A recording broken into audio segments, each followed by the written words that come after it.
자, 오늘 말씀 제가 요 거룩을 향하여 1입니다. 이거 한 3주 정도, 길게는 4주 정도 할 생각이에요. 저 높은 곳을 향하여로 할까, 거룩을 향하여 할까 하다가 거룩을 향하여. 제가 인트로는 이렇게 한번 잡아봤습니다. 장애인 성폭력을 다룬 영화 도가니 아시죠? 로 유명했던 황동혁 감독이 제가 찾아보니까 지난 9월 17일이더라고요. 아직 한 달도 채 안 됐어요. 9월 17일 날 넷플릭스에 공개되는 오징어 게임이 드라마가 아주 전 세계적으로 지금 인기를 끌고 있습니다. 그 안에서 지금 드라마 얘기하려고 하는 건 아니고요. 그냥 인트로로 뭐 요즘에 핫하니까요. 벌써 눈이 탁 스퀴드 게임. 헬로? 스퀴드 게임 봤죠? 450명이 안 보신 분들도 계실 테니까. 450명이 뭐예요? 돈이 필요한 사람들이에요. 한 사람의 목숨당 1억 원씩 계산해서 1등한 사람에게 456억을 주는 그런 게임입니다. 그것을 쟁취하기 위해 서로를 죽이는 게임이죠. 황동혁 감독이 바라본 세상은, 그리고 영화의 제목처럼 오징어 게임이죠. 영화의 모든 게임에서 게임의 법칙이 있고, 그것은 강한 자만이 살아남는 양육강식의 세계입니다. 환경의 법칙에 빨리 적응하는 자만이 생존할 수 있는 적자 생존을 이야기하고 있습니다. 그 긴 내용이 왜 제목을 오징어 게임이라고 얘기했겠습니까? 그런 세상에는 그런 게임이 있다는 거예요. 그 게임의 법칙에는 양육강식과 이 적자 생존이라는, 제가 뭐 특별히 영화 얘기하려고 하는 건 아니지만 전에도 한번 제가 미디어 뭐 이런 거 설교했던 적이 있었는데, 모든 창작물이죠. 영화, 드라마, 서적, 음악, 미술, 디자인, 설교문 썼잖아요. 이 설교에도 감독이나 작가나 화가나 작곡가나 설교자의 메시지가 들어있는 거예요. 그건 들어있는 겁니다. 어떠한 영감을 통하여서. 특별히 영화는 겉으로 보여지는 것, 제가 늘 얘기하잖아요. 겉으로 보여지는 것이 있고, 그 메시지 중간에 있는 게 있고, 속에 숨겨져 있는 게 있어요. 그거 속에 숨겨져 있는 건 우리가 무의식에서 받아들이는 것이죠. 그것은 거부할 수가 없어요. 그걸 보고 듣고 있는 한 그것을 거부할 수는 없습니다. 무의식 세계에서 메시지를 넣어주고 있으니까. 그럼 뭐 영화로 본다면 겉으로 보여지는 건 배우의 연기력, 연출, 카메라 감독의 연출이 있어야 되겠죠. 좋은 시나리오, 그죠? 개연성 없는 영화 보면 갑자기 재미없어지잖아요. 갑자기 말도 안 되는 일들이 막 벌어지면 이거 개연성이 없어. 이런 것들이 겉으로 보여지는 것일 테고, 그리고 중간에 있는 것들이 기본적으로 이런 어떤 메시지겠죠. 뭐 2시간짜리 영화면 2시간의 러닝타임에서 주려고 하는 메시지가 있는 것이겠죠. 그 보면은 뭐 주인공이 그 돈 뭐 안 쓰는 것처럼, 돈보다 중요한 것이 있는 것처럼 얘기하죠. 근데 그 영화 아니죠. 드라마죠. 쭉 얘기해 주는 거는 뭐죠? 쭉 얘기해 주는 건 죽여야 된다는 거예요. 강한 자만이 살아남는다는 거예요. 그거 다 그렇게 얘기해 주고 나서 마지막에 뭐 돈 안 쓰면 그 영화는 돈보다 중요한 게 있다고 이야기해 주는 겁니까? 그렇지 않잖아요. 잔인해져야 이길 수 있어. 강해야 이길 수 있어. 거짓말해야 이길 수 있어. 이 적자 생존이라는 단어가 1864년에 영국의 철학자인 하버트 스펜서가 Principle of Biology에서 처음으로 사용한 사회 철학 용어랍니다. 적자 생존. 찰스 다윈이 종의 기원이라는 진화론에서 이걸 논증하면서 생물체나 집단체의 다양한 환경 적응력이 높을수록 오래 살아남는다는 글로서 이런 이론에 큰 영향을 미친, 이 찰스 다윈이 진화론에 사용했을 때 가장 세계에 많이 퍼진 적자 생존, 양육강식이죠. 제가 무슨 얘기를 하고 싶으냐면, 영화 얘기는 나중에 제가 영화로 한번 설교를 해야 되겠다, 수요일이나 금요일 날. 지금 인트로로 제가 오징어 게임을 얘기하고 싶은 게 아니라, 세상은요, 세상의 법칙이 있다는 거예요. 세상의 법칙. 여러분 그런 거 모르시나요? 그거는 그냥 봐도 알아요. 어떤 사람이 어떠한 오르가니제이션이, 어떤 소사이어티에 딱 들어와요. 어떤 클럽에 들어오면요, 아주 뛰어난 사람이 있어요. 뭐가 뛰어나죠? 이 조직에서 누가 대장이지? 그걸 빨리 캐치해요. 왜죠? 누가 나에게 도움이 되지? 누가 내가 도움을 줘야 되지? 그래서 그 사람이랑은 좀 별로 안 친해도 되고, 숨어져 있는 것 같지만 저 사람이 실세구나, 저 사람이랑 친해져야 되구나, 저 사람이 날 도와줄 수 있겠구나. 이거를 귀신처럼 빨리 하는 사람이 있어요. 왜죠? 그게 적자생존이잖아요. 그 환경에서 빨리 적응하는. 세상은 자신이 높아지고 힘을 갖기 위해 추구해야 하는 양육강식의 법칙이 있습니다. 하나님 나라에는 하나님에게 가까워지기 위해 추구해야 하는 거룩이라는 법칙이 있습니다. 지난주에 제가 성공을 위해서 무엇을 해야 하는가 보다 참된 행복을 위해 누구를 만나야 하는가, 이것을 말씀드렸어요. 중요하죠.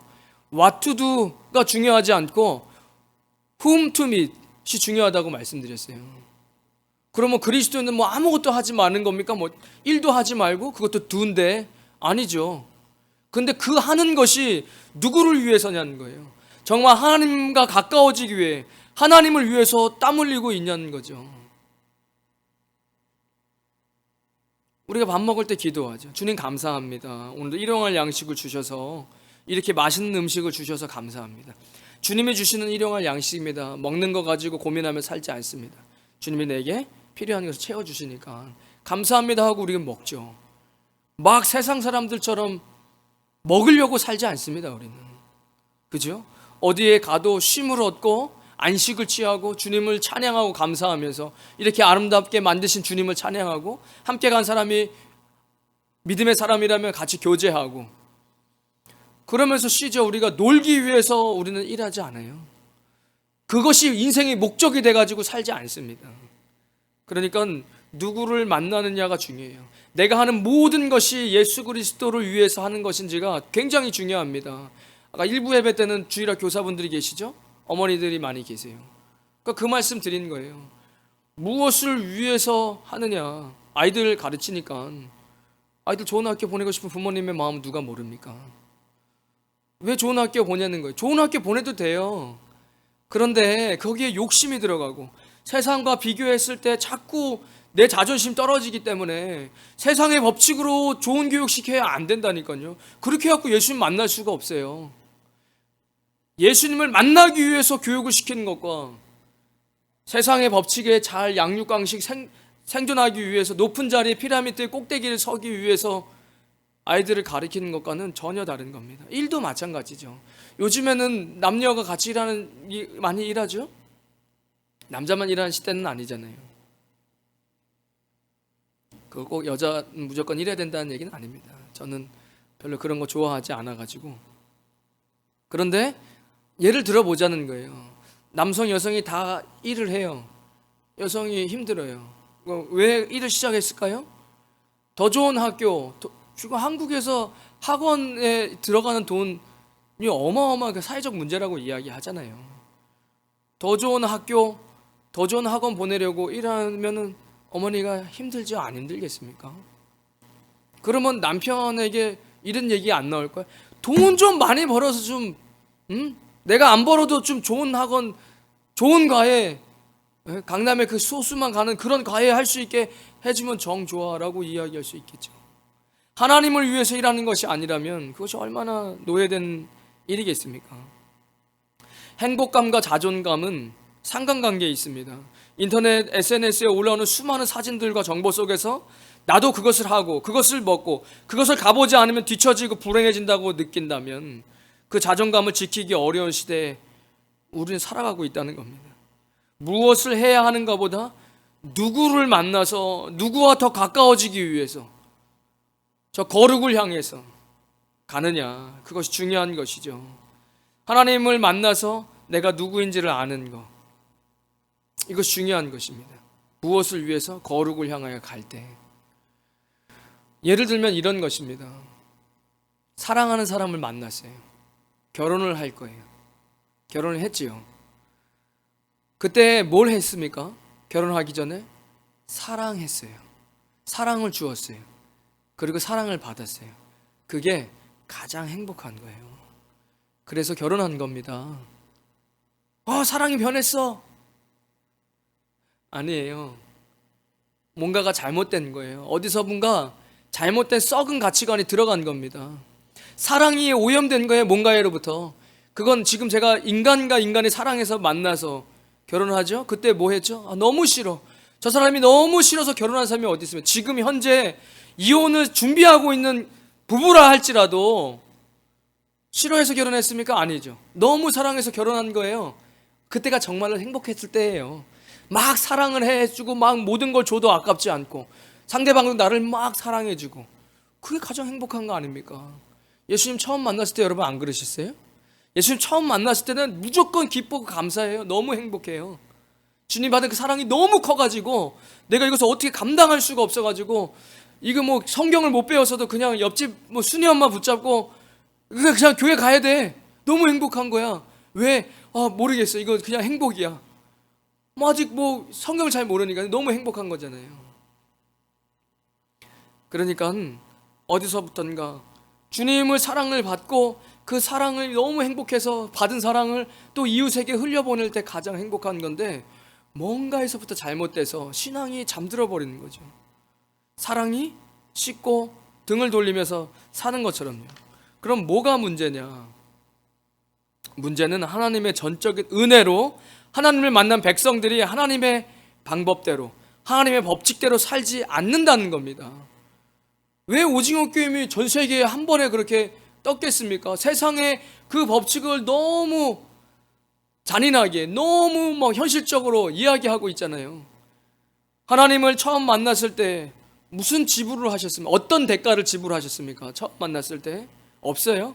하나님께서 우리를 만나주신 것은 그래서 은혜라고 이야기하고 선물이라고 이야기하는 거예요. 선물을 저에게 주셨는데 제가 지갑을 열어서 이거 얼마 주고 사셨어요? 그렇게 묻는 순간 그건 정말 최악인 겁니다. 뭘 사서 선물을 줄 때 상대방이 받은 사람이 이거 얼마 줬어요 하고 돈을 지불한다는 것은, 그건 정말 해서는 안 되는 거예요. 하나님께서 우리에게 선물로 은혜를 주시고 그리스도의 십자가의 사랑을 깨닫게 하셨어요. 무엇을 하셨어요? 아무것도 한 게 없어요. 이스라엘 백성들도 출애굽할 때 뭘 한 게 있습니까? 그들이 한 건 없어요. 하나님께서 모세를 보내서 이집트가 섬기던 그 우상의 신들을 다 부시고 10가지 재앙을 일으키시고, 그리고 그들을 구원해 오신 것이죠. 홍해를 건너서 바울은 그것을 물 세례 받은 것이다라고 이야기하죠. 여러분 세례 받으셨잖아요. 세례 안 받으신 분들은 신청하셔서 꼭 세례 교육 받으시고 세례 받으셔야 돼. 너무 중요해요. 예수님께서 물과 성령으로 거듭나지 않으면, 물과 성령으로 세례 받지 아니하면 하나님 나라에 들어올 자가 없다, 이렇게 말씀하셨는데요. 세례가 안 중요하다 얘기하면 안 되죠. 예수님 말씀하신 거니까. 그렇게 우리가 덧없는 선물을 받은 겁니다. 이 자리에 왜 오고 계십니까? 지금 성령 충만하시든 믿음이 바닥에 있어도 상관없어요. 이 자리에 오신 분은 하나님의 은혜를 체험했기 때문에 이 자리에 앉아 계신 거예요. 내가 지금 성령 충만을 하든 안 하든 하나님의 존재를 인식했기 때문에 이 자리에 오셨죠. 그것이 그냥 하나님의 선물이었잖아요. 우리가 뭐 잘해서 착해서 예뻐서 잘생겨서 그런 은혜를 받은 게 아니잖아요. 그리고 나서 모세오경이 끝나고 나면 말씀의 분위기가 바뀌죠. 여호수아 정복을 하는데 정복을 잘 못해요. 죄를 끝까지, 가난을 다 정복하지 않아요. 그 남아났던 곰팡이가 반드시 펴서 인생을 망가뜨립니다. 그때 그 예수님 만났을 때 기쁨이 다 사라들어요. 왜죠? 곰팡이 때문에. 세상의 법칙을 버리지 않았어요. 그 세상 법칙대로 사는 거예요. 제가 잠깐 정리를 해봤는데, 그렇게 정복기에 다 정복 못하고 신앙이 언제 잠들이 사사기 시대 때 뭐라고 계속 반복해서 얘기하죠. 그때 이스라엘에 하나님의 백성들이 왕이 없으므로 사람이 각기 자기의 소견내에 옳은 대로 행하였더라. 그러니까 교회를 다니는데 자기 마음대로 다니는 거예요. 왕이 없어요. 그냥 내가 기준이고 내가 정의예요. 그래야 교회가 박살나는 거예요. 내가 정의인데 그 사람은 당신이 정의라고 이야기하고 서로 다른 정의를 가지고 싸우니까 교회가 박살나죠. 왜요? 왕이 없는 거예요. 그런 사사시대를 보내죠. 사무엘을 통하여서 다윗을 기름 붓습니다. 예수 그리스도의 모형이에요. 샘플이에요. 다윗 왕을 보여주시죠. 그 뒤로 열왕기서는 모든 왕들이 다윗처럼 행동했다, 다윗처럼 행동하지 못했다, 이걸로 구분지어요. 뭐죠? 너네 자꾸 우상 숭배하면 망해, 이 이야기를 계속 해주시죠. 우리 인생도 마찬가지예요. 계속해서 말씀을 통해서 들려져요. 때로는 부흥회를, 때로는 위로의 말씀을 할 때가 있지만 때로는 권면의 말씀을 얘기할 때도 듣고 그러면 망한다고 이야기하네, 돌이키지 않아요. 이스라엘 백성들이. 하나님 백성들이 예배를 드리는데 돌이키지 않아요. 그래서 뭐가 이루어지죠? 포로로 끌려가는 거예요. 오늘 읽었던 본문이 그런 포로기에 있었던 이야기입니다. 예배를 드리는 이스라엘 백성, 하나님의 백성들이죠. 교회를 나오지만 내 마음대로 신앙생활하고 어느선가 그 기쁨은 다 사라지고, 이유는 세상의 법칙대로 살고 있는 거예요. 그래서 기원전 BC 605년에 갈그미스 전투 때, 2차 갈그미스 전투 때 바벨론의 포로로 끌려갑니다. 이스라엘 백성들이 1차로 다니엘 같은 총명한 이런 젊은 사람들, 엘리트들을 데리고 가죠. 2차는 BC 597년에 저는 못 고쳐. 못 고쳐. 597년에 2차 포로기로 에스겔이 끌려가요. 3차 포로 586년에 예루살렘이 완전히 초토화됩니다. 다 부셔져요. 그래 지금 에스겔은 2차로 끌려가서 바벨론 물가에서 하나님의 백성들에게 이야기하는 거예요. 예레미야가 그 전부터 얘기했죠. 하나님의 뜻은 바벨론에 끌려가는 거야. 이런 매국놈이 있나 하고 막 뺨을 때리고 구덩이를 파서 묻어버려요. 에스겔이 얘기하는 거예요. 2차로 끌려왔는데도 다시 돌아가겠다는 거예요. 아니야, 예레미야 선지자도 여기 남아있으라 했잖아. 가는 게 하나님 뜻이라 그랬잖아. 여기서 밭 깔고 살아야 돼. 금방 못 돌아가. 하나님께서 여기서 그렇게 살라고 얘기하셨어. 그러면서 에스겔에게 계속 환상을 보여주세요. 어떻게 멸망할 것인지를 이야기하세요. 그리고 어떻게 회복하실 거라는 것을 이야기하시죠. 오늘 읽었던 본문 40장은 에스겔의 마지막 환상입니다. 에스겔 나이 한 50세의 마지막 환상. 완전한 회복. 아직 이 땅에 지어지지 않은 하나님의 성전을 보여주시면서 정확하게 설계도를 보여주시면서 이것을 보고 말하라고, 알려주라고 이야기합니다. 왜 이런 포로기까지 끌려가야 할까? 왜 우리의 신앙이 자꾸 어려워져야만 할까? 제가 한 3가지 정도 쉽게 예화를 좀 생각나는 거 있어서 적어봤어요.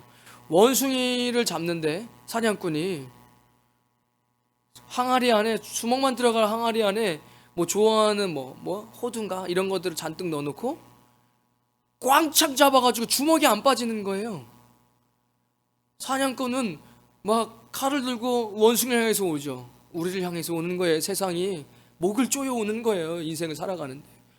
근데 이거를 빼야 도망을 가는데 그 위협에서 이걸 못 빼고 있는 거예요. 욕심이죠. 세상은 뭐죠? 욕심내야 돼. 계속 남을 밟고 일어나야 돼. 빨리빨리 적응해서 누가 누구를 밟고 네가 어떻게 이겨나갈 수 있는지를 붙잡으라고 못 나와요. 독수리는 본능적으로 날아야 돼요. 비상해야 돼요. 그런데 나는데 못 날아요. 왜 못 날죠? 어깨가 너무 아파요. 가만히 봤더니 두 발에 이따만한 무거운 바위를 들고 날고 있는 거예요. 그거 놔버려야 되는데 못 놓죠. 그리고 독수리가 어떻게 비상을 합니까? 간간히 자기 날아가는 것만 날고 있는 거예요. 왜죠? 금으로 보이니까. 이게 금으로 보이는 거예요. 독수리에게는. 하나님은 그것을 노라고 이야기하는데, 그러니까 비상을 못하는 거죠. 비상은 해야겠고 신앙생활이 그리스도인으로 산다는 것이 버겁게만 느껴지는 거예요. 그런 부모를 둔 자녀들은 예수님을 믿고 싶겠습니까?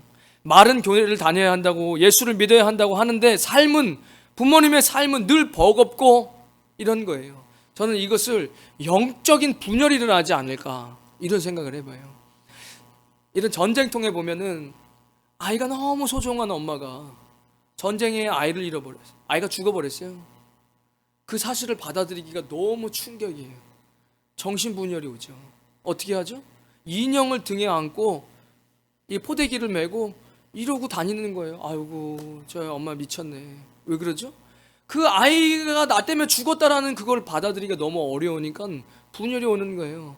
여러분, 신앙생활을 교회에 다니면서 자꾸 세상의 법칙으로 살면 저는 신앙의 분열이 오지 않을까 이런 생각을 해봐요.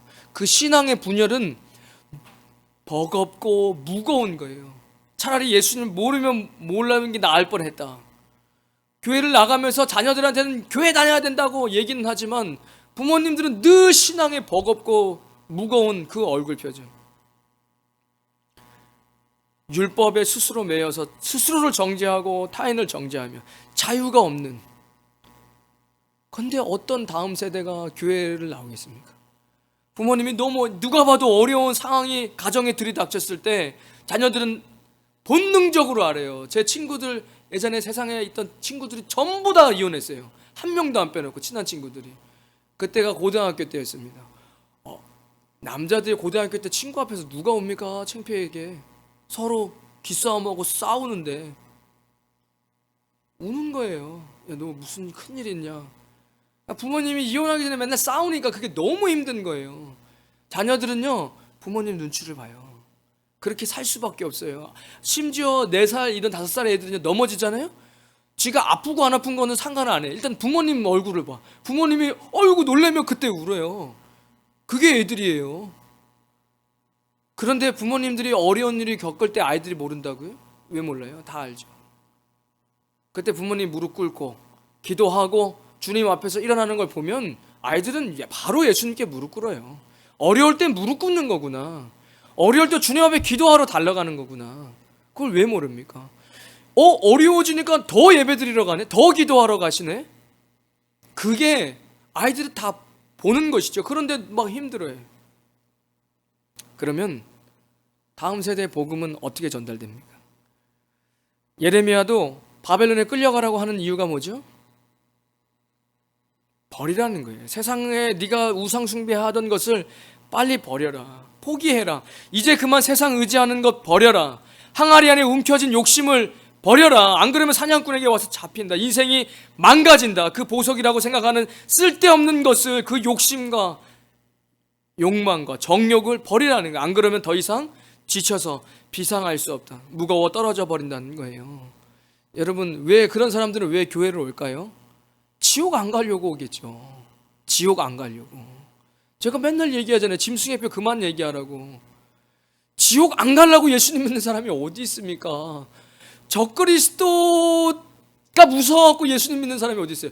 그리스도를 믿어야 예수님 구원을 받는 거죠. 적그리스도를 안 믿어가지고 구원을 받습니까? 그리스도를 믿어야지 구원을 받는 거죠. 지옥을 안 가려고 어떻게 신앙생활을 합니까? 구원의 기쁨을 누리면서 신앙생활을 하는 것이죠. 오늘 읽었던 본문 40장 1절이 이렇게 시작돼요. 물론 그 안의 의미는 6월절이에요. 모세가 하나님께서 장막을 지어라고 하면서 광야에서 말씀을 주실 때 정확하게 6월절을 명시해 주고 있어요. 그런데 여기서도 그 명시를 하는 거죠. 새로운 성전을 주신 때 6월절이다. 근데 저는 이건 이제 우리만 알아들을 수 있는 우리만의 해석이에요. 우리가 사로잡힌 지 25째, 25년. 저는 이 말씀을 읽는데 필리핀 고향을 등지고 떠나온 지 벌써 25년. 제 25년 안 됐습니다. 여기 25년 넘으신 분도 계시죠. 그러니까 그 땅을 떠나와 지금 이 사람들 바벨론에 왔어요. 이 설교를 듣고 있는, 애쓰게 설교하고 있는 이스라엘 백성들도 다 똑같아요. 고향 그립죠. 고향 떠나 25년 왔는데 여기에 성이 함락된 후 14년의 첫째 달 열째 날 6월절입니다. 성이 함락된 날 예루살렘. 왜 그들은 예루살렘이 함락되어지고 다 불타고 완전히 부셔지고 포로로 끌려왔죠? 그들은 우상 숭배했어요. 에스겔에게 보여주세요. 야, 가볼래? 성전 지금 북쪽을 향해 한번 볼래? 그 벽 털어봐. 안에 뭐 있는지. 예배하고 있는데 그 안에 뭐 있는지 성전 벽 깨봐. 깼더니 안에 더러운 짐승과 곤충들, 우상 숭배하고 있는 이스라엘 백성, 하나님 앞에 예배드리러 온 사람의 그 마음 속에도 우상 숭배하고 세상의 것이 가득 차 있는 것을 봐라. 이러니 그들은 나는 하나님의 백성이야. 난 매일 교회에 나와. 난 11조도 해. 이러면서 자신들의 나는 없는 이런 우상 숭배, 세상 것 쫓아가며 내 앞에 예배하는 거, 그거 옳지 않다. 그것이 우상이 됐으니 예루살렘을 버리고 포로로 끌려가라. 그 얘기를 하시는 거잖아요. 세상의 소망을 버리라는 거예요. 세상의 것 법칙을 버리라는 거죠. 마태복음 6장 24절에도 예수님께서 한 사람이 두 주인을 섬기지 못할 것이니 혹 이를 미워하며 저를 사랑하거나 혹 이를 중히 여기며 저를 경히 여김이라. 너희가 하나님과 재물을 겸하여 섬기지 못하느니라.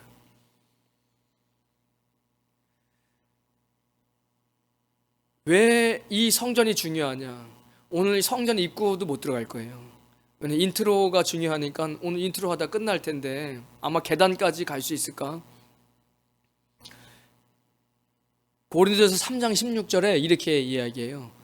너희가 하나님의 성전인 것과 하나님의 성령이 너희 안에 계신 것을 알지 못하느냐. 그리고 성전이 중요하죠. 우리 이 성전 중심으로 향해 달려가야 됩니다. 안 그러면 정신분열 와요. 신앙이 자꾸 힘들어져요. 지금 이 시대 가운데 계속해서 시대의 흐름과 시대의 정신이 우리 안에 들어와 있는 한 우리는 절대적인 평안은 얻을 수 없습니다. 이 성전의 중앙을 성소라고 이야기하는데 영어로 홀리 플레이스입니다. 지성소를 most holy place라고 이야기해요. 우리는 그곳을 향해 달려가는 것입니다. 거룩을 향해서 세상의 법칙을 버리고 하나님의 법칙을 하나하나씩 우리 안에 가지고 들어와는, 이게 왜 중요하냐? 이 성전은 너희야. 그리고 나서 이 3절에 보면 이렇게 이야기해요. 나를 데리시고 거기에 이르시니 모양이 놋같이 빛난 사람 하나가 손에 삼줄과 측량하는 장대를 가지고 문에 서 있다. 이것은 이 삼줄은 긴 것을 재는 것이고 장대는 짧은 것을 재는 측량의 도구입니다. 그러니까 뭐 신학자들이 이게 뭐 예수님이냐 천사냐 뭐 중요하지 않아요. 그거는 문맥상 중요한 건 하나님 아니면 하나님의 대리인이 대리자가 측량하겠다는 거예요. 성전을. 그리고 그 뒤로는 여러분 읽어봐야 이해하기 어려워요. 계속해서 몇 척이니 7층계니 통로가 너비가 10척이요 길이는 13척이요 이렇게 계속 성전을 완전한 이 조각도로 만들고 있는 것이 나오는 거예요. 그러니까 우리가 하나님의 성전이라고 이야기하는 이 성전이 잘 세워져야겠죠. 계시록 11장 1절에 보면 이 똑같은 장면이 나와요. 내가 또 내게 지팡이 같은 갈대를 주며 말하기를 일어나서 하나님의 성전과 제단의 그 안에 있는 경배하는 자들을 측량해라. 성전 바깥마당은 측량하지 말고 그냥 둬라. 이것은 이방인에게 주었은지 그들은 거룩한 성 42달 동안에 집합일 것이다. 그러니까 1년이 12개월이죠 2년 24개월 36개월 플러스 6개월이면 42개월이에요 42달 3년 반이죠 7년 대환란의 반이에요. 여러분 환란이 있다라고 이야기하는데 그 바깥마당은 신경 쓸 수 없어. 왜? 이방인이 거기를 침소해서 망가뜨릴 거예요. 이사야 1장에 이렇게 이사야 1장 11절에 12절 너희가 내 앞에 보이러 오냐? 예배드리러 오냐고 얘기하는 거예요. 구약은 유대인 얘기하는 거 아니에요. 우리 얘기하는 거예요. 예배드리러 오는 사람이 우리잖아요. 너네 예배드리러 왔어? 그런데 누가 너희에게 그것을 지금 11절에 보면은 뭐 번제, 살찐 순양 이런 거 갖고 수송아지, 어린 양 나 그런 거 기뻐하지 않아. 너희가 내 앞에 보이러 오냐? 이것을 누가 너희에게 요구했냐? 내 마당만 밟을 뿐이다. 너 왜 마당만 밟어? 왜 거룩한 땅으로 들어오지 않아? 왜 안뜰과 성소로 들어오지 않아? 왜 마당만 밟어? 라고 이야기해. 헛된 잠을 가지고 오지 마. 월삭, 안식일 대회 모이는 거 그런 거 내가 더 이상은 못 견디겠다. 내 마음에 너희 월삭 정한 절기를 싫어하니 그것이 내게 무거운 짐이다. 왜? 왜죠? 너희 안에 우상 숭배하면서 나한테 예배드리지 말라는 거예요. 세상의 법칙으로 살아가면서 와서 하지 말라는 거잖아요. 로마서 12장 1절 3절에 그러므로 형제들아 내가 하나님의 모든 자비하심을 너희를 권하노니 너희 몸을 하나님이 기뻐하시는 거룩한 산 제물로 드려. 너희 몸을 하나님이 기뻐하시는 거룩한 산 제물로 드려라. 이것이 너희가 드릴 영적 예배니라. 하나님이 기뻐하시는 거룩한 산 제물로 그렇게 네가 제물돼서 예배드리는 거예요. 우리의 삶이 성전이고 그 안에 성령님이 함께 계시고 우리의 삶을 통해서 예배를 드려야 되는데 이 성전이 그럼 중요하지 않겠느냐는 거예요. 저는 여기서 이 조각도를 주실 때 하나님 앞에 거룩한 성소, 지성소로 들어가는 것은 그냥 100년 교회 열심히 출석하면 되는 게 아니구나. 자기 마음대로 신앙생활하고 자기 마음대로 정의라고 생각하면서 자기 마음대로 인생을 살면서 주님은 나 이제 그런 예배 못 드리겠다. 그 예배를 받아줄 수가 없다. 너네 세상 사람이랑 너랑 다른 게 뭐가 있어요? 너가 예배 드리러 오는 거 빼고 다른 게 뭐가 있냐?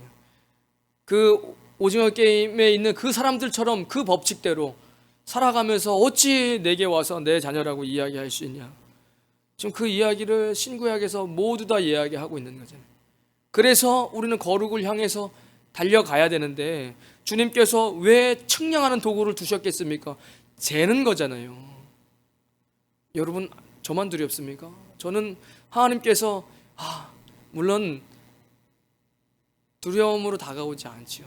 그런데 하나님께서 참 나처럼 얼렁뚱땅하시고 대충이지 않으시구나. 신앙의 성장도, 신앙의 성숙도, 구원도 대충은 아니다. 그냥 흐리멍텅하게 대충 그렇게 신앙생활하고 20년 지나면 신앙이 성장되는 게 아니라는 걸 분명히 여기서 이야기해주고 있다는 것이죠. 오늘 이 본문에서 보면 이 성전은 좌우로 500척입니다. 한 250m 정도가 돼요. 정사각형입니다.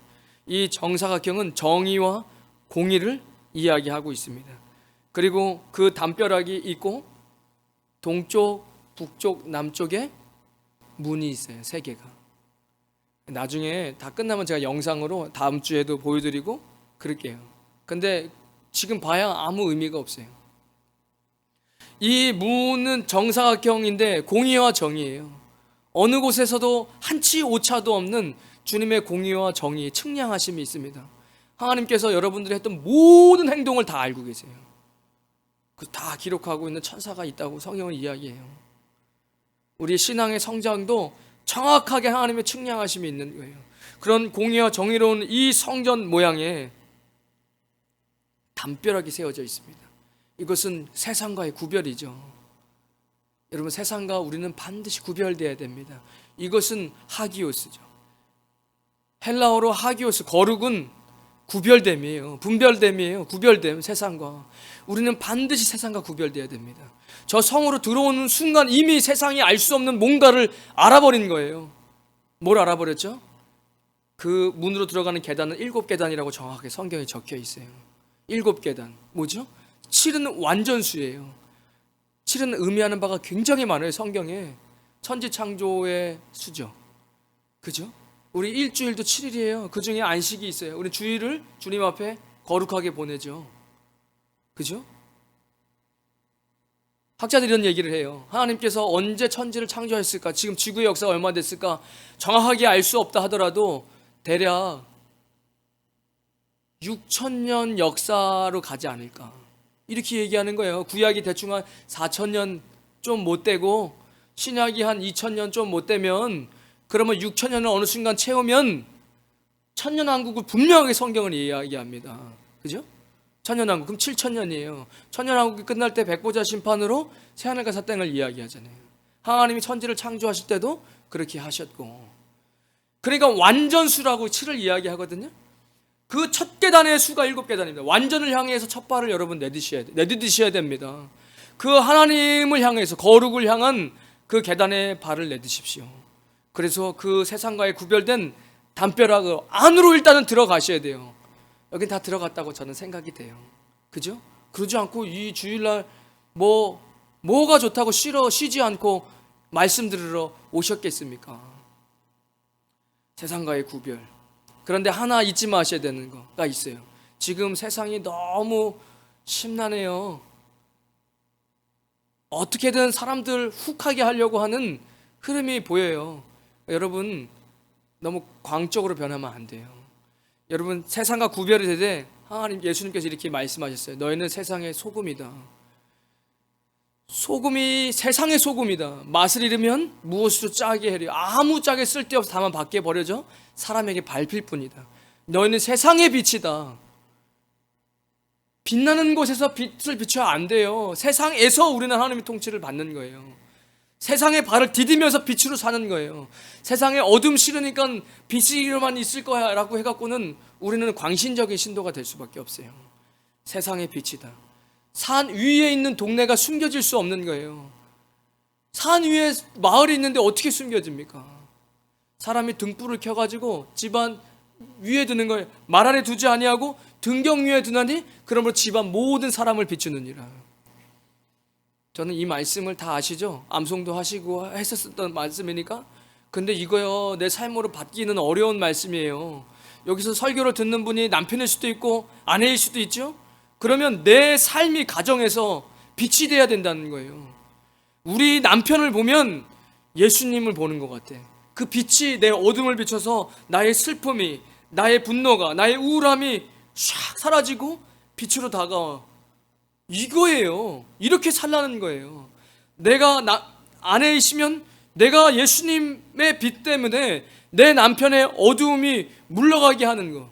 이게 빛이 되는 거예요. 어디 빛들끼리 모여가지고 치고 박치고 장구치는 게 아니라 자꾸 그러다 보면 세상과 너무 멀어져요. 그런 광신도적인 신앙으로 돼버릴 수 있다는 거죠.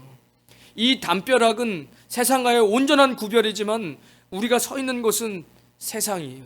그러니 우리는 하나님의 통치를 받으려면 반드시 저 상 안에 들어가야 됩니다. 그렇지 않고는 하나님의 통치를 받을 수가 없어요. 그러니까 세상에 있지만 하나님의 통치를 받는 거죠. 그가 사장이 아니어도 괜찮아요. 직원이어도 사장님도 예수님 안 믿고 직원들도 예수님 안 믿어요. 근데 나는 하나님의 사람이에요. 하나님의 통치를 받는 거예요. 늘 정직하고 부지런하고 성결하고 거룩하고 웃고 즐겁고 기쁘고. 그러니까 세상 법보다 훨씬 더 뛰어난 하나님의 법에 윤리가 있는 거예요. 세상에서 도덕을 이야기하는데 그 사람은 하나님의 통치를 받고 더 뛰어난 도덕이 있는 거예요. 싸울 수가 없어요. 화평케 하는 자가 되는 거예요.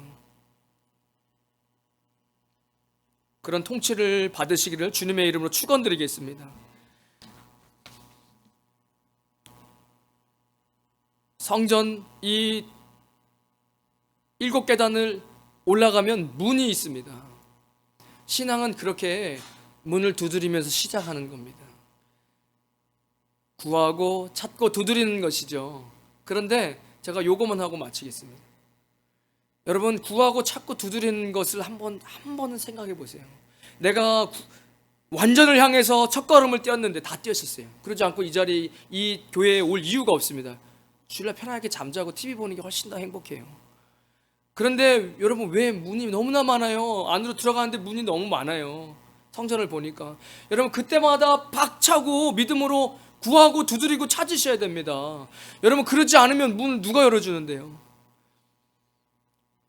저 세상에 있는 모든 귀신을 섬기는 사람, 무신론자, 무신이라는 무신을 섬기는 사람, 귀신을 섬기는 사람, 불교를 믿는 사람, 이슬람 마호메스 이슬람교, 힌두교, 원숭이를 믿든 코끼리를 믿든 그들은 무슨 기도를 할까요? 그들은 다 잘 먹고 잘 살게 해달라고 기도합니다. 우리의 기도가 귀신 섬기는 사람들의 기도보다는 더 뛰어났으면 좋겠어요. 예수님께서 이 땅에 오셔가지고 마카리오스 복되다 이렇게 팔복을 설교하시잖아요. 복되다 심령이 가난한 자여, 왜냐하면 천국이 그들의 것이기 때문이다. 이렇게 원어에는 적혀 있어요. 그러면 우리가 잘 먹고 잘 살려고 복을 구한다면 여러분, 정말 하나님이 말씀해 주시는 복이 많아요. 예수님도 모르고 그냥 세상에 물 떠놓고 달을 보름달 떴을 때 기도하는 사람들의 기도만이 우리의 기도가 되지 않았으면 좋겠어요.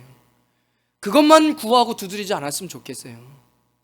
그러면서 그게 안 되어지면 하나님은 능력이 없어.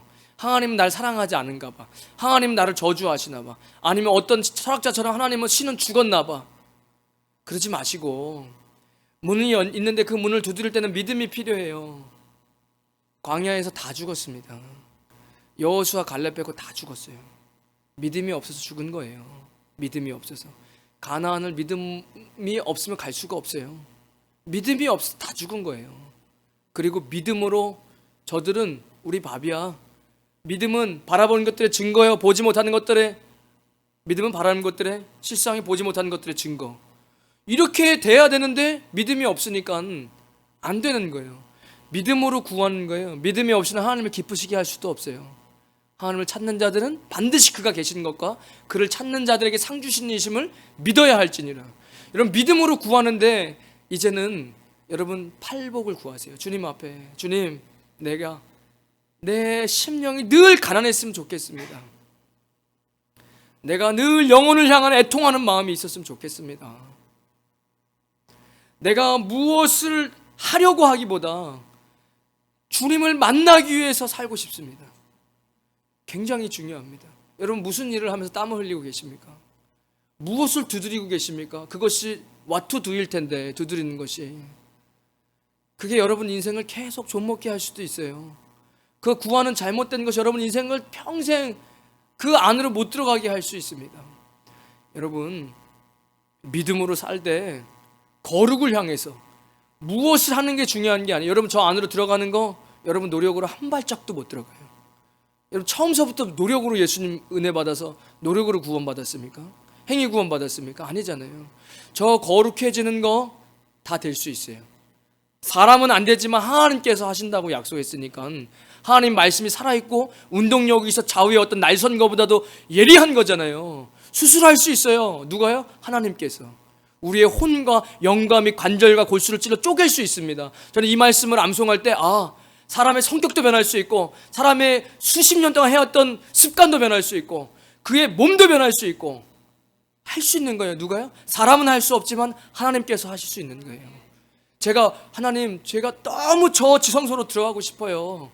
지금처럼 바람 불고 힘들 때는 더 주님 안에 들어가고 싶어요. 주님께서 저 바깥들 왜 바깥들에만 있냐? 그때는 이방인들이 짓밟아 버릴 거다라고 이야기하는데 더 안전한 곳으로 들어가고 싶어요. 왜 그곳에 들어오고 싶냐? 무엇을 원하는 것 아니냐? 나는 이미 너에게 그것을 주었다. 제가 그때 하나님은 대인배시구나. 저 세상은 그 490명을 막 죽여야 500억 가까이를 주는데 그 500억 받으려고 그렇게 사람을 죽이는데 주님은 이미 500억 주고 그 다음에 거룩의 길로 와라. 너 힘으로 안 되지? 내가 해줄게. 이렇게 우리를 부르시는 거예요. 우리는 반드시 거룩을 향하여서 갈 수 있습니다.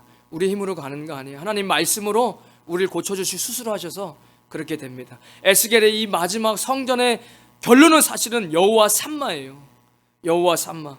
이 마지막 에스겔 마지막 장 마지막 절에 보면 에스겔이 이렇게 이야기하죠. 그 사방의 합계는 18,000척이라. 그날 후로는 그 성읍의 이름을 여호와 삼마라 하리라. 여호와께서 거기에 계신다.